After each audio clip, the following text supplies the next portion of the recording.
البدع والأهواء، أهل البدع العقائدية وأهل البدع السياسية. نقول بيننا وبينكم السلف، بيننا وبينكم الكتب، كان فيقول البدع بيننا وبينكم. Bismillahirrahmanirrahim. Alhamdulillahi rabbil alamin.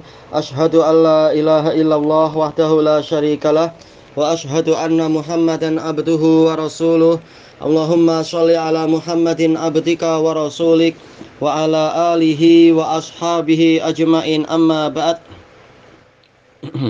Baik, kita masuk ke muka surat 204. Qala fadilatus Syekh Abdul Aziz Ar-Rajihi hafizahullahu taala. Ar-rajmu haqqun ala man zana wa qad uhsin. Rajam itu hak, sesuatu yang memang pasti disyariatkan terhadap orang yang berzina dalam keadaan dia telah kawin. Qala al-mu'allifu rahimahullah, yaitu Imam Ahmad, wa rajmu haqqun ala man zana wa qad uhsin, dan rajam itu adalah pasti terhadap orang, yaitu apa, syariat yang pasti terhadap orang yang berzina dalam keadaan dia telah muhsan, telah kawin. Wa idza tarafa aw qamat alaihi bayyinah, apabila dia mengakui atau tegak terhadapnya bayyinah. Tegak bayyinah ma'ruf, dia mengakui, memang ini juga bagian dari bayyinah sebagaimana dijelaskan oleh Ibnu Qudamah dalam Syarhul Kabir. Iktiraf ini termasuk bayyinah yang terkuat karena pelakunya sendiri mengakui. Baik, ini asalnya demikian, kecuali kalau ta'aradul bayyinatan. Kalau apa? Ada dua bayyinah yang bertentangan. Nah, ini tinggal lihat mana yang terkuat. Wa qad rajama Rasulullah sallallahu alaihi wasallam wa qad rajamatil a'immatur rasyidun. Rasulullah sallallahu alaihi wasallam telah melakukan rajam, demikian pula para imam yang terbimbing, khulafaur rasyidin, dan yang setelahnya mereka juga melakukan rajam. Asyarah yakni anna man zana wa qad uhsin idza tarafa bizina. Maksudnya adalah apabila bahwasanya barang siapa berzina dalam keadaan dia sudah kawin, jika dia mengakui dia berzina, au qamat alaihi bayyinah, atau tegak padanya bayyinah, au dhaharal hamlu minal mar'ah, atau nampak kehamilan pada wanita itu dengan apa? Penjelasan bahwasanya dia tak punya suami dan juga dia bukan hamba sahaya dari seorang tuan, dan tidak ada syubhat sebagaimana dijelaskan oleh para fuqaha. Adapun kalau ada syubhat, ada kesamaran, maka tidak dituduh sebagai pezina, yaitu dia punya alasan dan alasannya nampak masuk akal. Baik, sebagaimana itu juga dinukilkan oleh Imam Ibnul Qayyim dalam I'lamul Muwaqqi'in. Tapi asalnya kalau dia hamil dalam keadaan tidak memiliki suami dan tidak memiliki tuan, asalnya adalah dia berarti apa? Dia telah berzina, kecuali kalau dia punya alasan yang kuat untuk menghalangi penegakan hukum itu. Wa kanat muwafiqatan ala zina, dan dia memang setuju, bersepakat untuk berzina. Adapun kalau dirogol, ini lain, ini terdolimi. Sebagaimana itu dinukilkan di dalam cerita Umar ibnul Khattab dengan salah seorang wanita yang datang menangis, menyatakan dia dirogol. Maka ini jelas bukan dituduh pezina, dia terdolimi.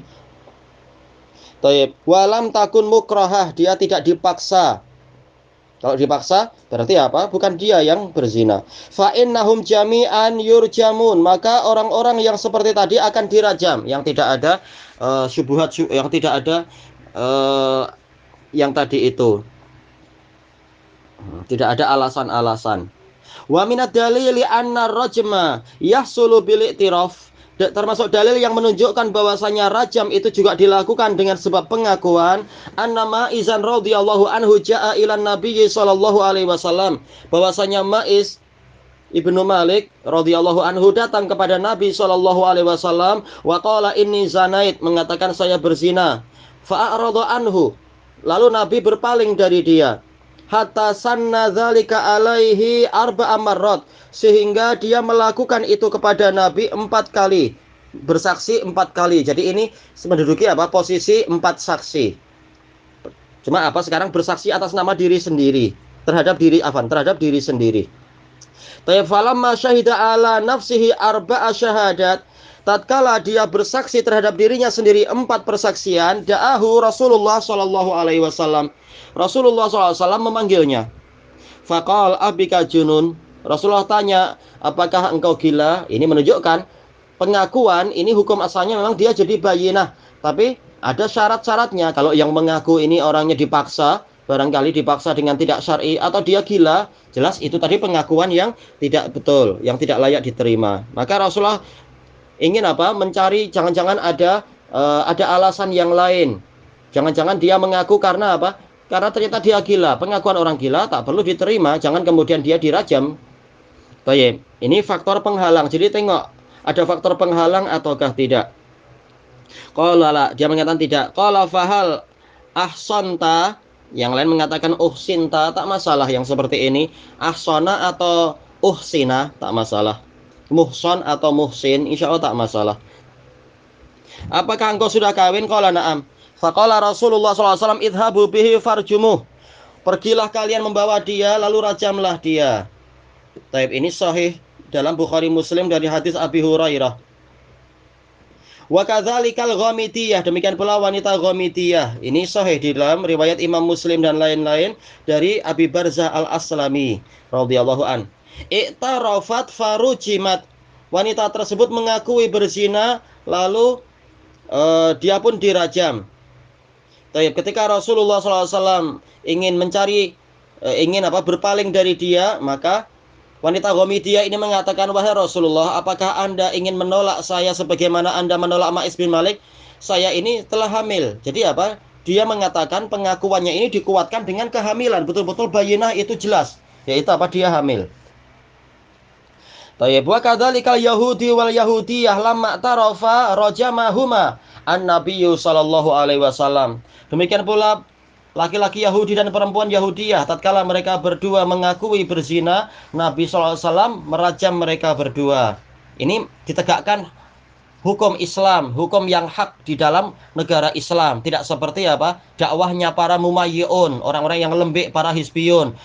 Yaitu apa? Negara madani, tapi ujung-ujungnya adalah lembek terhadap orang-orang kafir. Naudzubillah, dengan alasan kita ada perjanjian damai dengan orang-orang non-muslim seperti Nabi.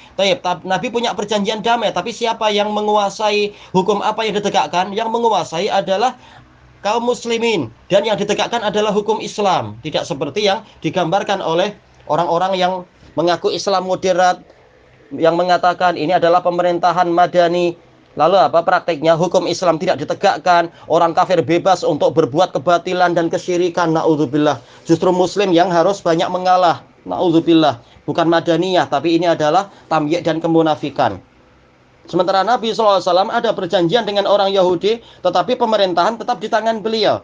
Kalau ada kebatilan, maka mereka dihukum. Pelakunya itu dihukum, terserah dari agama manapun. Dihukum dengan adil. Itulah madani, Madinahnya Nabi, bukan madaninya Ikhwanul Muslimin dan sebagainya itu. Baik, ini hadis diriwayatkan oleh Bukhari dan Muslim dan yang lainnya dari hadis Ibni Umar radhiyallahu anhuma. Asani al-bayyinatu wal bayyinah la budda an takuna arba'ata syuhud. Yang kedua adalah tegaknya bayyinah. Dan bayinah itu wajib berupa 4 saksi. Ini untuk masalah perzinaan. Untuk yang lain sesuai dengan kadar yang disyariatkan. Yashhaduna annahum ra'au dzalik. Mereka bersaksi bahwasanya mereka melihat itu. Dengan apa? Kata-kata yang jelas. Mengatakan saya melihat zina. Melihat 2 orang ini berzina. Atau mengatakan saya melihat seperti timba masuk sumur. Atau istilah-istilah yang ma'ruf yang menunjukkan tidak ada kesamaran sama sekali. Mail fil makhalah, seperti mengatakan apa? Seperti tongkat celak masuk ke lubang celak. Fa idza syahidu bidzalik uqima alaihil had. Kalau mereka bersaksi yang demikian itu, ditegakkanlah kepada pelakunya itu had. Kalau ada yang mengatakan susahlah untuk mengatakan gitu, jangan-jangan orangnya cuma berpelukan, mana saya tahu betul-betul timba masuk sumur. Baik, makanya persaksian masalah ini berat karena ini terkait dengan nyawa orang lain. Kalaupun memang dia berzina, sementara kita tidak tahu, Allah Maha tahu. Suatu saat Allah akan menimpakan hukuman pada pelakunya kalau belum ditegakkan had pada dia, kecuali kalau Allah mengampuni. Baik. Tapi memang demi menjaga keselamatan agar tidak agar tidak sewenang-wenang orang mengaku jadi saksi perzinaan padahal orangnya baik-baik saja, dituduh dengan tuduhan palsu. Maka untuk itulah persaksian untuk zina itu dibuat sangat berat, karena ini terkait dengan kehormatan orang itu dan keluarganya dan juga nyawa dia dan seterusnya. Kalaupun dia selamat di dunia padahal dia memang pelaku perzinaan, maka boleh jadi dia dihukum oleh Allah. Allah yang akan menegakkan hukum pada dia. Terserah dia, terserah Allah Ta'ala. Tayyib. Kemudian kata beliau, fa idza syahidu bidzalika uqima 'alail had wa huwa rajmu idza kana muhsanan. Hukumnya adalah rajam apabila wanita itu laki-laki itu memang sudah kawin. Demikian pula yang wanitanya. Walakin lam yasbut fi sunnah annahu hasala rajmu bi syahadati arba'ah. Tetapi yaitu kenyataannya tidak sahih di dalam sunnah Nabi terjadinya rajam dengan persaksian 4 orang. Yaitu prakteknya di zaman Nabi tak ada. Tapi yang terjadi adalah dengan sebab mengaku dan sebagainya.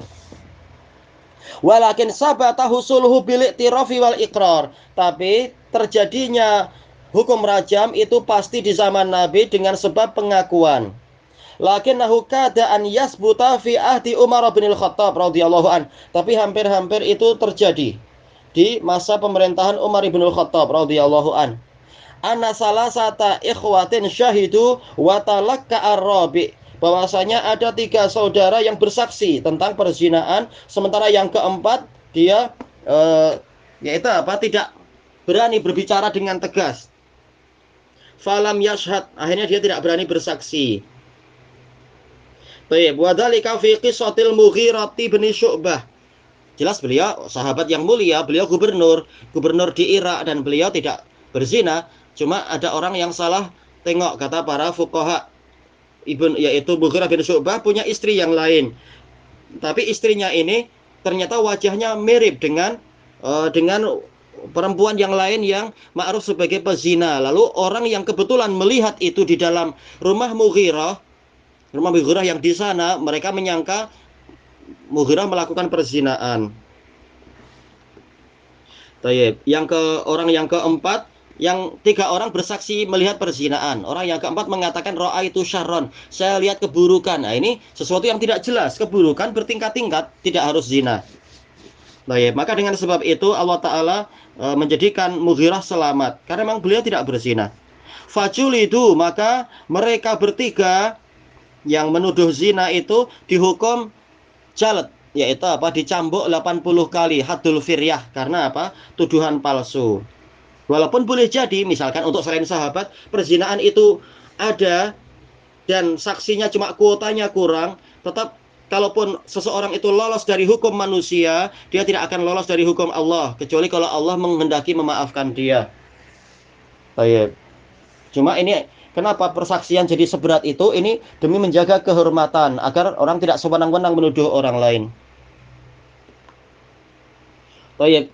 Kemudian kata beliau, ini dalam ini sahih diriwayatkan oleh Abdul Razak dan Baihaqi. Kemudian faida syahida salasatun ala syakhs, maka apabila 3 orang bersaksi terhadap orang lain, walam ya'ti rabi, tapi tidak datang orang keempat, fa inna salasata yujladun, maka 3 orang tadi akan dihukum jalat, yaitu disebat.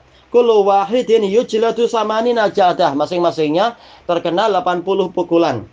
Haddal qadhf, yaitu hukuman terhadap orang yang menuduh berzina. Li adam iktimali nisabis syahadah, karena belum sempurna ukuran persaksian wa huwa asyahidur rabi, yaitu saksi yang keempat. Tayyib ilahuna wallahu a'lam. Walhamdulillahi rabbil alamin.